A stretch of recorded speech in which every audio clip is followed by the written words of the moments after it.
सारी के देख ली कुछ का औकात ना हीरो से हीरो बनाई जानता अफा हीरो से जीरो बनाई। सुबह लिख दूं कि शाम लिख दूं, हर पल आपका नाम लिख दूं, वो कलम भी दीवाना हो जाए मेरे जिस कलम से मैं आपका नाम है। बहुत कठिनाइयाँ ईमान के आगे, सब बेईमान है ईमान के आगे, रोशनी बदनाम ना हो जाए इस डर से रख रहा हूँ दिया तूफान के आगे। नमस्ते, प्रणाम। मैं सतीश सरकार और आप सभी देख रहे हैं यूट्यूब चैनल हंगामा जंक्शन। तो आज मैं आपकी मुलाकात करवाने वाला हूं जोशो जुनून से मंच का संचालन करने वाले प्यारे पंकज जी से। तो सबसे पहले मुलाकात करवाएंगे और उनसे बहुत सारी चीज़ें जानने की कोशिश करेंगे कि आखिर जो स्टेज प्रोग्राम होता है वो किस तरह से हैंडल किया जाता है या फिर मंच पे क्या क्या प्रक्रियाएँ होती हैं। तो सबसे पहले आपका स्वागत है हमारे चैनल हंगामा जंक्शन में। सबसे पहले जे भी हंगामा जंक्शन के भगवान रूपी सुरता समाज सबके प्रणाम। और हम सभी के बड़े भाई आदरणीय सतीश भैया के चैनल है, और जे भी बाद में देखी चाहे अभी देखा था लाइव, सब कुछ से चाहम सबसे रिक्वेस्ट बा कि चैनल के सब्सक्राइब करी जा, बेल आइकन दबा के और शेयरिंग करके अपन छोट भाई प्यारे पंकज और सतीश भैया के चैनल के आशीर्वाद दीजिए। तो आजकल बहुत ही जो मार्केट बना दिया है लोग ये भोजपुरी इंडस्ट्री को, तो आप मंच संचालन करते हैं तो इसमें भी बहुत सारी भीड़ देखने को मिल रही है। मछली मार्केट बना दिया है, कोई इतने में प्रोग्राम कर रहा है, कोई कितने में प्रोग्राम कर रहा है, अलग अलग रेट तय हो गया है, जिसके कारण बहुत सारी समस्याओं का सामना करना पड़ रहा है लोगों को। मैं बहुत जगह गया तो ये सब चीज़ें सुनने को मिली। तो आप इस बारे में क्या कहना चाहेंगे? भैया पहले तो यही बात बा कि भोजपुरी जैसे पहले मीठ रहे वैसा ही आज के कलयुग में खट्टा हो गई बा। और समाज के जोन व्यवहार बा आज के जे लोग कहता, गर्व से कहता कि हम भोजपुरी कलाकार हैं, उनकर बिहेवियर, उनकर एक्टिविटी समाज में इतना गंदा हो गई बा। ऐसा ऐसा नाना प्रकार की बात और अपने आप के हिट होके खातिर लोग के प्रति कोई के आलोचना करके, कोई के दाग लगा के और चाहता हूँ लोग कि हम हिट हो जाए, सुपरस्टार के नाम से जाए, हमारा ऑडिशन मिल जाए, हमारे फॉलोअर्स मिल जाए। तो ये दुनिया के रीति रिवाज है भैया।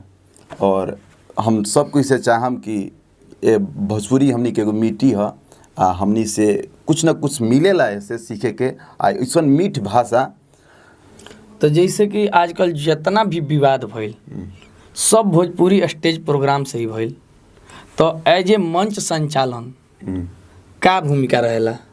हाँ, और जब ये बात पूछे सतीश भैया तो ये बात है, अगर कहीं एंकर कहीं मंच कर रहा है तो उसकी दायित्व बनता है कि जब तक कार्यक्रम होकर उस मंच पे उनका होना बहुत ज़रूरी है। काहे कि हम एंकर हैं और हम एंट्री कराएं किसी और सिंगर का, और सिंगर एक आया हुआ है जो उसका एंटी पार्टी है, विपक्ष पार्टी है। दोनों में कुछ क्या हो रही है मन की भावना हम तो नहीं जानते। तो उस टाइम उस एंकर को उस मंच पे होना है, और जो भी कलाकार अशब्द व्यवहार करता है, ताकि समाज, एक कोई भी कलाकार हो एक समाज का आईना होता है, दर्पण होता है। लोग स्टार को देखने के लिए आते हैं और उनका गाना सुनने के लिए आते हैं, और फर्स्ट उसका लुक भी देखने आते हैं कि देखते हैं पवन सिंह खेसारी कौन कटकटाया, आज हम भी कटकटाएंगे, कौन लुकिंग पहन के आया है वो लुक पहनेंगे।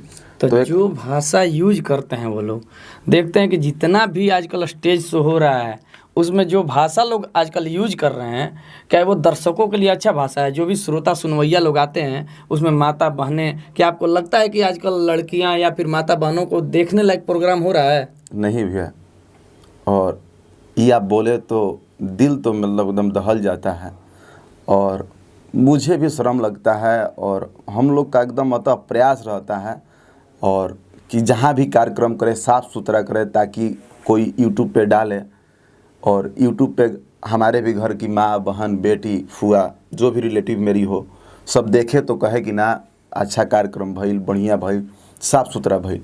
आजकल लोग इतना बिहेवियर करता।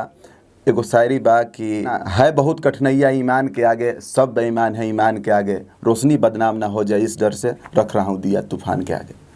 उस तूफान के साथ हम चाहम कि हमनी के एक हाथी रखे नहीं जा दिया, कि एमे संवाद ई बा कि आंधी बहता और दिया के डर बा कि हम बदनाम हो जाए, ओ खातिर रखल जाने कि ना तू बदनाम मत हो, तू ओ लायक बड़ा, ओ कैपेसिटी में हमनी के ढले के पड़ेला। तो हम चाहम कि जे भी भाई एंकर बा, जे भी कलाकार बा भोजपुरी से जुड़ल बा, सबसे हमारी रिक्वेस्ट रही कि रोज सब एगो साफ़ सुथरा एगो यूनिटी बना के भोजपुरी एकता बना के एगो अच्छा कार्यक्रम कल जाओ और अच्छा बिहेवियर करके, काहे कि भोजपुरी के नाम रह सको और हमनी के भी नाम रोशन हो। मंच संचालन के रूप में अगर कोई भी कलाकार, जो भी कलाकार बने, आके कुछ भी ऐसा विवादित बात बोलत रहे या फिर ऐसा लागत है कि ना ये बात गलत बा, तो मंच संचालन के रूप में जो भी मंच संचालक हो बने उनकरा का करे के चाहिए? ओकरा के हो रोक देवे के चाही, और रोक के आ फल उ टॉपिक के फेर देवे के चाही। फेर के मतलब ऐसा एथी कला देवे के चाही, वो जब बात बोल देवे के चाही कि सुबह लिख दूँ कि शाम लिख दूँ, हर पल आपका नाम लिख दूँ, वो कलम भी दीवाना हो जाए मेरे भाई, जो भी गायक हो जिस कलम से मैं आपका नाम लिख दूँ। लेकिन अभी जो विवाद होता है इस समय पे तो कहीं देखल नहीं के जाता, और ना तो देखल जाता का कि जो भी एंकर हो जाकर रहते हैं और उत्तेजित करत हैं कलाकार के कि ना और कुछ बोला और कुछ बोला, और आवेश में आके कलाकार कुछ ऐसा बोल जाता है जरा कारण कि लाइव आके या फिर कहल जा सके ना कि श्रोता सुनोइया से माफ़ी मांगे पड़ जाता। तो भैया ये बात तो ठीक है कहत नहीं, साथ ही साथ एंकरो चाहत रहूँ कि हम स्टार हो जाए, तो स्टार अपने मुँह से अपने बड़ाई आ ऊपर जाए के अपने उपाय कहल बकाहुत। स्टार भैया कहला से हमारा के ना होई। आज हमार चैनल चलाओ तनी, आज लोग जानी स्टार देवला जानता है, लोगो लगाई जानता और लोगो हटाई जानता, जीरो से हीरो बनाई जानता और हीरो से जीरो बनाई जानता। तो ये जनता के प्यार है, जनता जरा के चाह दी जे सुपर स्टार बा, जरा के चाह दी हीरो से भी जीरो बा। गायक से अभिनेता, नेता से मंत्री, कितना लोग के स्टार बना दिलक। खेसारी के देख ली, कुछ का औकात ना रहा। आज हम ही आज ले 2-3 साल पहले कुछ ना रही, 4 साल पहले कोई ना जानत पा जान। हमरो कोनो ख्वाहिश रहे कि माँ कतई हमारे होल्डिंग लगी तो हम एंकरिंग करते, हमारा के लोग चिन्हित, हमारा फोटो खिंचवाई। आज माँ के आशीर्वाद रहो, सबके प्यार, और जितना भी सतीश भैया के प्यार, आशीष भाई के प्यार, ये भी चैनल वाला बा, जितना मीडिया वाला बा, यूट्यूब वाला बा, सबके के प्यार मिले लगल। हम एंकरिंग कर लगनी, बढ़िया लागे लागल, बतिया बढ़िया में बात बोल लगनी, ऑडिशन बुलावे लागल। आज हमरो आगे एंकर के आगे प्यारे लागल। तो ये जो नया लोग बाणे या फिर जो एंकर बाणे, एज ए एंकर का सलाह दे उनका के? हम एंकर के नाते एंकर भाई से, अपन छोट भाई चाहे बड़ भाई भ्राता से हम यह सलाह दें कि भाई हमने के एक दूध में बन जा और एक लाइन में बन जा। हमने कोनो गायक नहीं जा, हमने के एंकर नहीं जा। एंकर के वो गरिमा होला। एंकर के लोग ऐसे बोलावेला कि आइल बन फलाना के एंट्री कौना अंदाज से हम करा होता नहीं। एक सुपरस्टार आए हैं, अगर उसका एंट्री हम अच्छा से नहीं कराएं तो लोग कहेगा कि सुपरस्टार जोड़ो कहीं लग गया। अगर एंकर वहीं पर बोल देता है, कहीं उनके बारे में बढ़ा चढ़ा कर ये दिस दैट, तो कहीं ना कहीं ऑडिशन होती है, जुनून हो जाती है। एंकर का मतलब ये होता है कि ऑडिशन को रोक ले और रोक के साथ अपनी आवाज़ के साथ ऑडिशन के देख गनगना दे।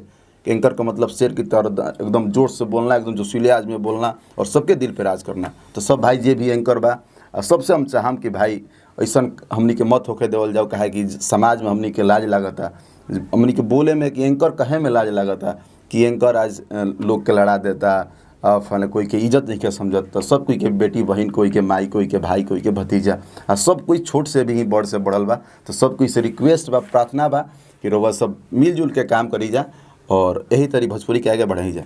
चलिए, बहुत बहुत धन्यवाद आप सभी के जे भी देखा था लोग हंगामा जंक्शन।